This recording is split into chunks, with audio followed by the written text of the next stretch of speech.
आमच्याकडं हे बघा ओबीसीची पाठीमागे अनेक आंदोलनं झाली, पण त्या आंदोलनाला म्हणजे सावित्रीबाई फुलेंच्या जन्मगावी जमदडे नावाच्या युवकानं उपोषण केलं होतं, तिथला लोकलचा प्रतिनिधी सुद्धा तिकडे गेला नाही.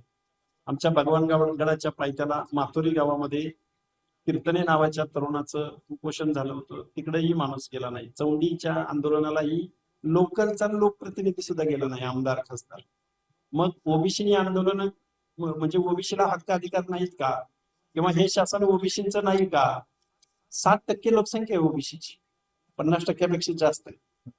सरकार फक्त काही ठराविक वर्गाचं आहे का? आणि मग लोकनियुक्त लोक जर अशी वागत असतील तर मग ओबीसीनी, भटक्या विमुक्त जाती जमातींनी, एसबीसीनी नक्की जायचं कुठं आणि आपली बाजू मांडायची कुठं? म्हणून आम्ही आंतरवली सराटीच्या वेशीवर वडी गोद्री या गावामध्ये हे आंदोलन पुकारले.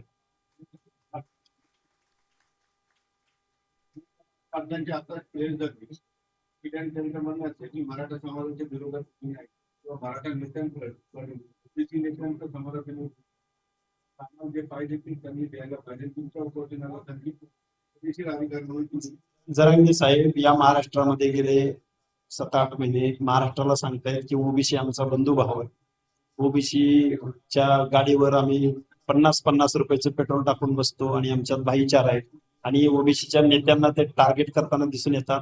त्या जरांगे साहेबांना मला एक प्रश्न विचारायचा आहे की ओबीसी जर तुमचा बंधुभाव असेल तर त्या सामाजिक मागासवर्गीय म्हणजे बनवतेदार, आलुतेदार या लोकांचे हक्क आणि अधिकार हिरावून घेत असताना, त्याचं घर उद्ध्वस्त करत असताना, त्याच्या पालामध्ये, त्याच्या छोट्या मोठ्या घरामध्ये तुम्ही घुसखोरी करत असताना तुमचा ओबीसी कसा मित्र असू शकतो? या प्रश्नाचं उत्तर जरांगेने आम्हाला द्यावं. आणि मुळात जरांगे साहेबांना जे शासनामार्फत रेड कार्पेट घातलं जातं आणि ओबीसीच्या आंदोलनकर्त्यांची एक साधी दखल सुद्धा इथलं शासन घेत नाही, विरोधी पक्ष घेत नाही, मुख्यमंत्री सगळ्या पक्षाचे प्रमुख घेत नाहीत. हा महाराष्ट्र म्हणजे फुले शाहू आंबेडकरांचा महाराष्ट्र आहे का? पुरोगामी महाराष्ट्र आहे का? सामाजिक न्यायाचा महाराष्ट्र आहे का? या प्रश्नाचे उत्तर आम्हाला शासनाकडून पाहिजे.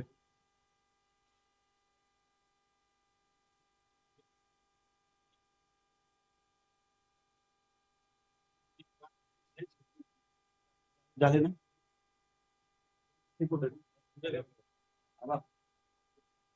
आमदार आले, त्यांचं जरा नाव पुढचं.